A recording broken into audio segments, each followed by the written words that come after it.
My name's Jennifer Daniel, and I'm the Emoji Subcommittee Chair for the Unicode Consortium. I'm here to talk about how we encode things like skin tone into technical artifacts such as emoji. And the first thing I would ask you to do is to really think about how you choose which emoji skin tone to use. Do you have a go-to? Do you use the same one every time? Does it depend on who you're talking to? As an example, I have a friend who's Italian, and I only mention that because the complexion of the light medium skin tone closely reminds them of their own. But I have talked to other people who say that they don't have just one that they always use. They wait for the person they're talking to choose theirs first. The explanation being that they simply don't want to offend anyone. This universal habit of imitating others, aka mirroring, can be traced back to human origins. In order to survive and evolve, humankind had to invent and learn socially accepted behavior. But this goes beyond mirroring. It's well documented that many white people feel uncomfortable choosing the white skin tone as it comes very close to displaying white pride. Reporter Andrew McGill wrote in The Atlantic. He found that white people in the United States were more likely to opt out of using skin tones and chose yellow instead, apparently to really just avoid the decision completely. You could say that for white people, the option of choosing and performing a skin tone provided a real moment of reckoning. They had to confront their whiteness, which is something white people really rarely have to do. Because the truth is, choosing yellow or gold is like choosing a cartoon of a white person. Those hands, the gold hands, match the smileys so perfectly. They also pair nicely with the cats. So there's a certain luxury that white folks have when using gold emoji. Take, for example, our friends who are biracial. A friend, to use their words, looks like a white person who's a little bit tan. So, which emoji should he use if he doesn't want to use white and bring attention to the fact that he's white? If he uses tan, is that any better? Bringing attention to the fact that he's not totally white? Users choose the skin tone that most closely matches their own. But when you exist between two colors, what does it mean to choose one over the other? If you choose lighter, are you saying that you're ashamed of having darker skin? Or are you just using it because it's more legible? If you choose darker emoji, is it symbolic and is it empowering? It's worth mentioning that the rise of the darker skin tones, it's worth mentioning that the use of darker skin tones is on the rise.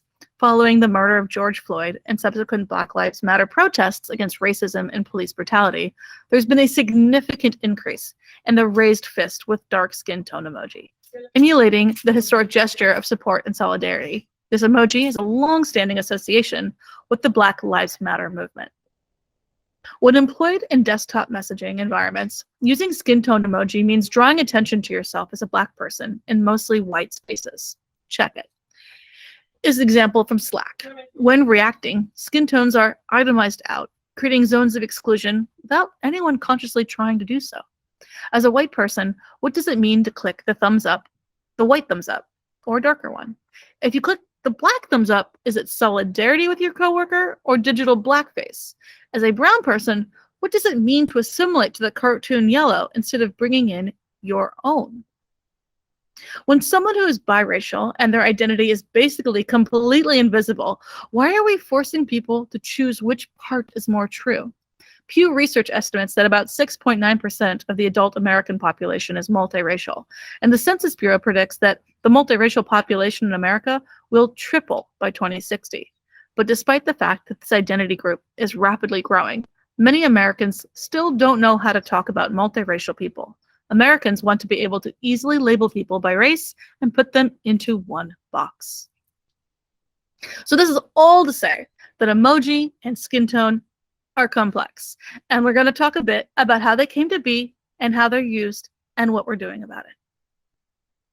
Skin tone modifiers were added to the Unicode standard in 2015 with the hope of better representing user diversity in emoji form.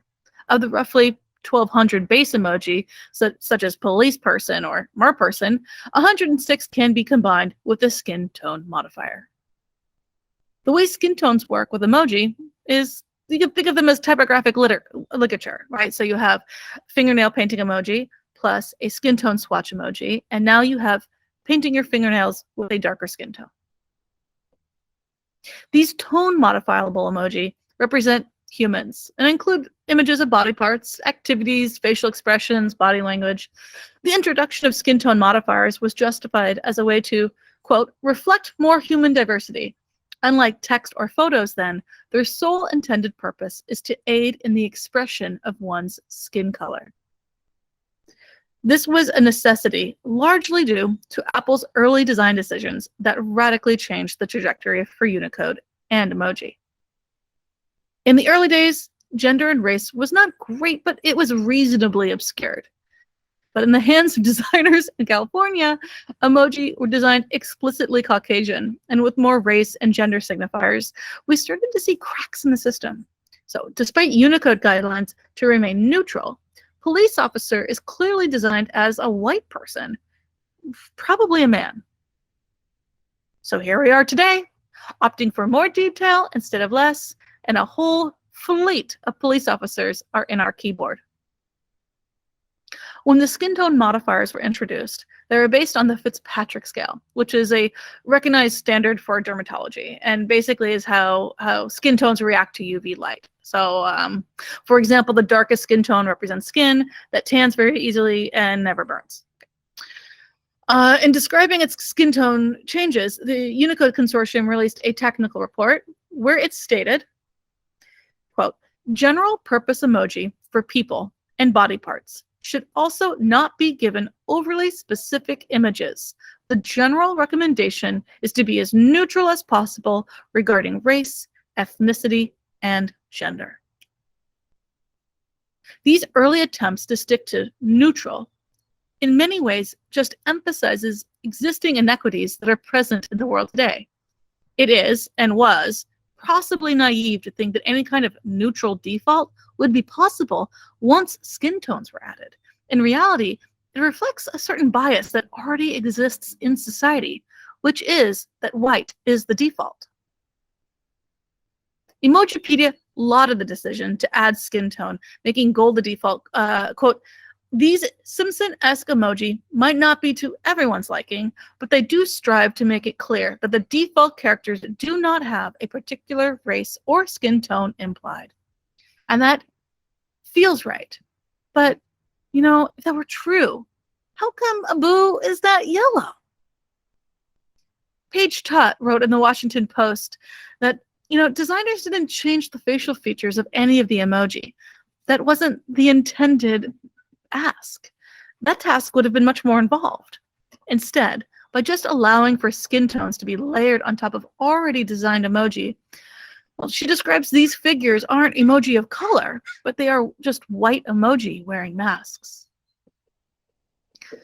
Apple's default skin tone was white, not yellow. So it wasn't until skin tone variants were added did Apple change their defaults from Caucasian to gold. So this is them before, and this is them after. Before, after, before, after. So if you really look at these, to my eye, when you make them gold, you're almost making them more Caucasian, right? Because they're not so much gold as they are blonde. Nonetheless, Unicode, with a lens on underrepresented languages, really wants to be inclusive of the experiences of the online population, moves forward with these recommendations.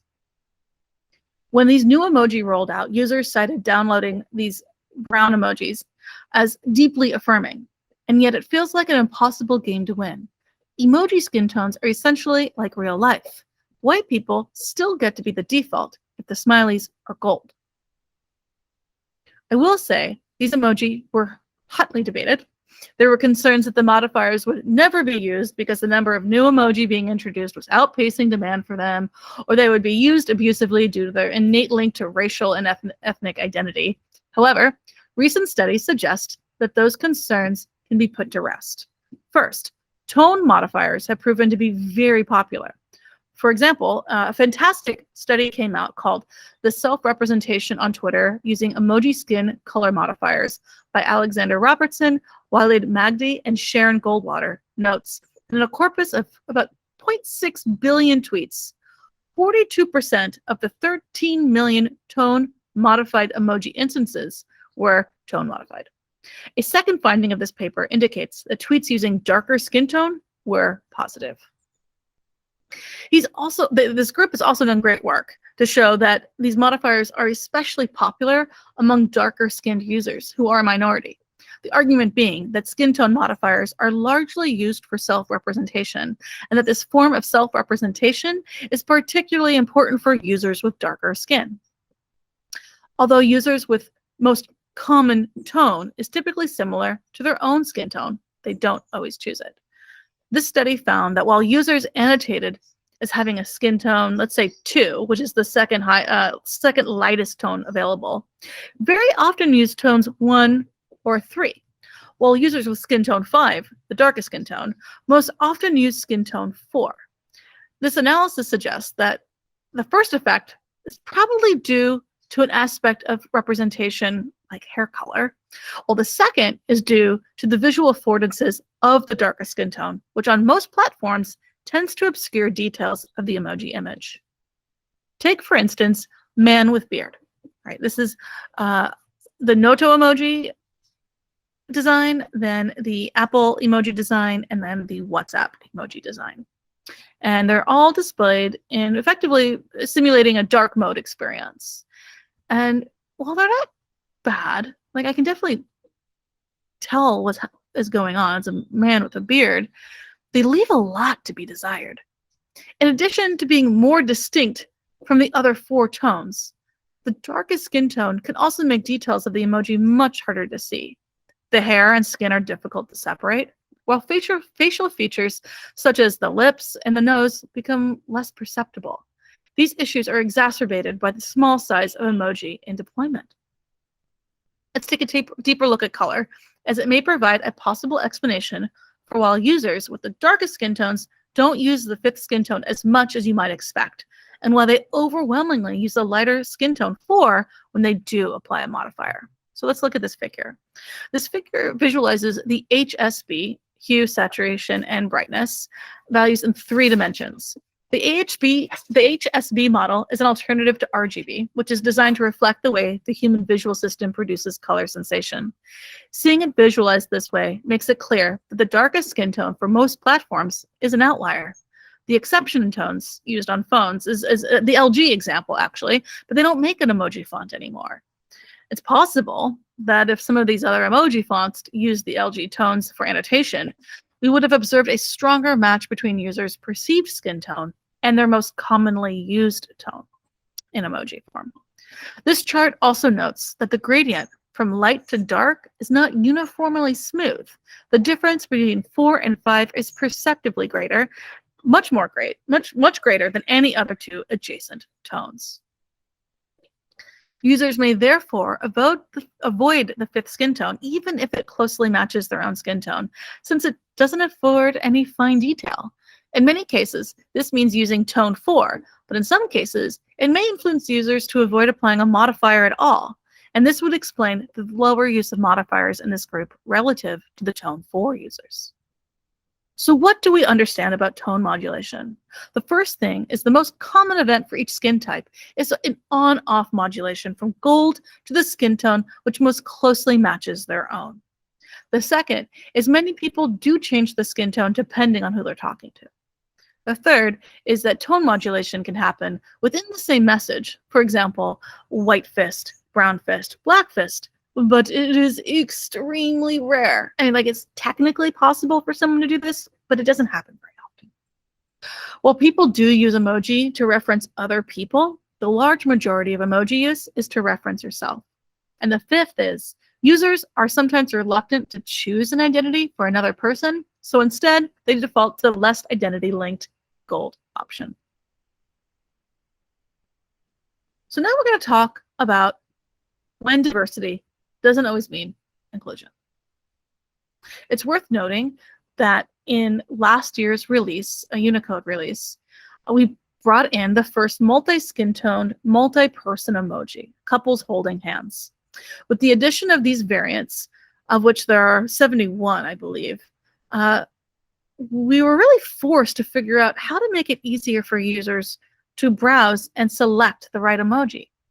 Apple released a very clever selector that lets you first choose the individual on the left and then the individual on the right to effectively compose the final result. Google also rolled out a paddle design that lets you navigate a spectrum of options, displaying all couples available, so you can kind of peruse and find the one you're looking for. However, WhatsApp's emoji picker reinforces some terrible stereotypes. Despite their emoji font supporting multi-skin tone couples, their UI only allows you to pick couples of the same color. Now, when I joined Unicode, I was scrolling through my keyboard and noticed that there was one body part that had no skin tone support, and that's the handshake. And, trying to understand why. Like, why? Well, it doesn't make any sense to me. And the first explanation was, well, we haven't supported any multi-person, multi-skin toned emoji. Now we have. And we need to find a proper path of encoding for it. So we wrote a proposal, right? Basically, what we needed to do was first create a unique code point for leftwards hand, and then one for rightwards hand, which then could be combined to create a matrix of handshakes. So in about 2 years, maybe your product of choice will let you send this, likely in 2022. In an effort to reconcile some of these legacy decisions and finally bring potentially brown families to your keyboard, Google proposed adding the required 7,000 family variations last year. Here's a little, you can see them all right here. And while some were able to get their font technology to support this massive induction of new emoji, other platforms are not quite there yet. And since emoji really need to interoperate between platforms, everyone has to wait for everyone else so we can lift each other up when we can. If you're interested in the rationale, you can read document L2//20-114R, which explains some of the rationale for why these potential emojis did not move forward. With that in mind, Google had, all the vendors really have to face what are they going to do in the keyboard. Now there are a number of emojis that don't have skin tone support. So one solution that Google has done is created an affordance where when you long press on the family emoji, the other family variants pop up. So instead of the existing pattern, when you long press an emoji and you get skin tone options or gender options, think of this as a numeric variance instead of a skin tone variance. So you click on the family emoji and you get single mother, single father. You get same-sex couple with 2 kids or 1 kid. But well, this is very clever. I do take a step back and I ask myself, like, what about families with 3 kids? Families raised by their father and grandmother. Why is our keyboard limiting what constitutes a family? So as people's emoji vocabularies get larger, and the more Unicode focuses on encoding atomic characters, the more creative and flexible emoji become. Because the truth is, multicultural families already exist in emoji form. It's just less obvious in the current emoji experience. We do have brown families. We have genderless couples of all ages. We have biracial families. We have ginger families. And if your family is just you and your 2 cats, yes, you too are represented in emoji form. But representation goes beyond skin tones in just the people emoji. There's a number of object emojis that also would benefit from some thought. Like, why is our ballet slipper pink? Why are ballet slippers pink? The studies have shown that the pink ballet slipper optically shortens the legs of folks with darker skin.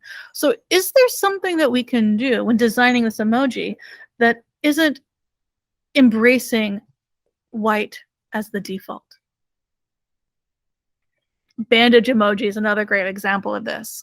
Well, most emoji fonts opted for a quote-unquote reasonable medium skin tone. Are we creating zones of exclusion without consciously trying? Should we offer skin tone modifiers for bandages? Is there such thing as a neutral color? Is it white? Is it blue? Is it purple? Or is it just the most medium range of skin tone? But this goes beyond skin tone, whether it's being applied to an object or a person. My job as the chair of the emoji subcommittee is to anticipate how emoji will be used. Take the rope proposal, or the knot proposal, I think is how it was originally proposed. It seems pretty straightforward, right? It's a knot. I get it. I've seen knots before, so it's familiar. It's legible at small sizes. And as we're reviewing the proposal for a knot, they cite a number of examples of how it doesn't just represent a knot, right? It can represent nautical experiences like sailing, or more metaphorical, like getting married, when you tie the knot. But what isn't included in the proposal is what happens when you put the knot emoji next to other existing emojis. For example, the tree. Suddenly you go from a very sweet wedding invitation to something that's about suicide, or an emoji for lynching. So, as part of the subcommittee process, it's really truly evaluating about not just how this will be used, but how is it already being used? And what can we do about it? Do we just decline it? Is there something we can do to make that proposal better? In the case of knot, what we were able to do is, well, first, explore other types of knots, then explore different types of materials, and lastly, color. And we were able to land on a compromise where we still got a knot emoji, but it wasn't specifically the way it was originally proposed. We have a box knot here. It still represents two things coming together, so you can use it on those wedding invites, you can use it when you're sailing, but it doesn't immediately trigger the previous associations with suicide, lynching. Okay, moving forward. What are we doing? What can Unicode versus just products do to recalibrate users' expectations around what emoji can and can't do? Shipping features like Google's Emoji Kitchen allows users to mix and match smiley emojis to create new ones, such as stickers, and that's a good start. The focus is less on human representation and more on abstract feelings. So here's an example. You take the cowboy emoji plus the heart emoji, and you get a yeehaw, aw. You take the pleading face and the black hole emoji, and you get a really I'm so sorry expression. And there's a number of examples where when you combine two concepts together, you get something completely new that you don't get when they're just sitting side by side. So instead of face throwing a kiss, you now have a face throwing a little bit of spice when combined with fire. Or you can now combine any emoji with a face mask. And this really brings us somewhere new entirely, where emojis are truly composable rather than just pre-existing assets. Nonetheless, over the years, emoji have evolved from encoding concepts like bird and grinning to becoming stand-ins for one's own identity. Which means that emoji for a woman doesn't mean any woman as much as I expect it to specifically mean me, Jennifer Daniel. Representation is not unique to the human form emoji, but also the food and beverage emoji, like animals or drinks or flags. And that isn't to say that human representation isn't relevant. There is a primal human need to be seen, to be heard, and to be recognized. Variation in humans is a lot trickier. For some people, the hair below their nose is their one distinctive feature. For others, it's the hair on top. And hair isn't just about literally hair. It's about your identity. Hair can be used as a metaphor for one's entire essence, and it's the perfect symbol. Black women's hair is one thing that has always been policed throughout history and into the present.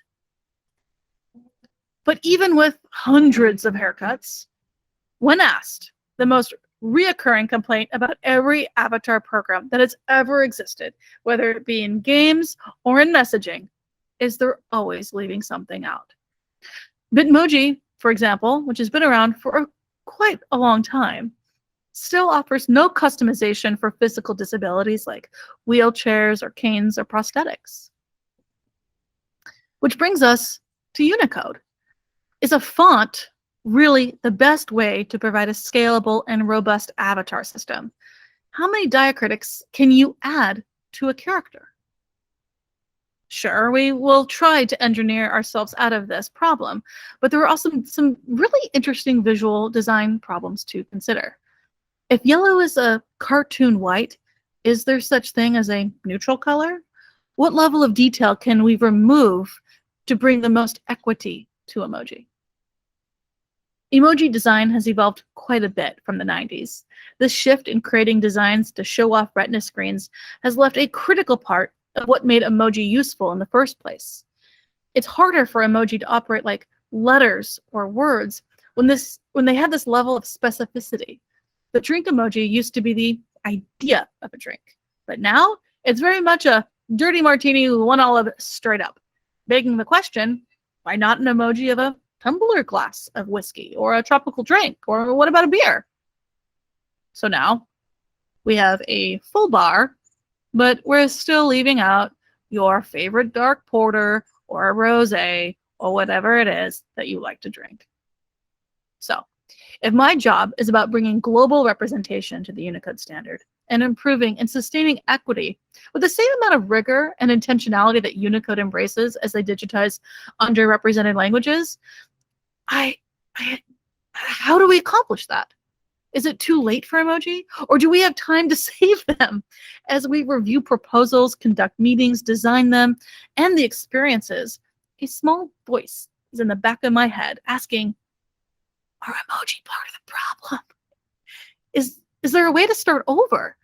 Can we create a path forward so they can operate at the speed of language and perhaps become something entirely new that we don't even recognize? On a Unicode level, the first step means having a much higher bar for inclusion and identifying broad, globally relevant concepts. Because as we add not just more details to emoji, but also adding just more emoji every year, we have over 3,000 now, we are creating zones of exclusion without consciously trying. It also means that design is playing a much more significant role earlier in the process to deliver on this ambition. But it also means not rendering the existing institution more permanent. Mark Davis has drafted some provocative and creative paths forward by exploring other means of standardizing image distribution. He calls it QID, and it's in early development and needs a lot of work, and we're looking for feedback. So please do read document L2/19-082 and help us improve the standard. And of course, if you don't have the right emoji, there's always stickers, GIFs, memes. The entire internet is a wealth of imagery. On a product level, the entire emoji experience could benefit, frankly, if it just evolved. As emoji keyboards currently exist, well, they still largely rely on hunting and pecking like we're still on typewriters. When prioritizing efforts for inclusion, the emoji subcommittee pushes itself to make an effort to put our energy into real, radical change and not just looking back on what we have done and how to fix it. And I'm hopeful the Unicode standard and the internet at large is up for this challenge. Thank you.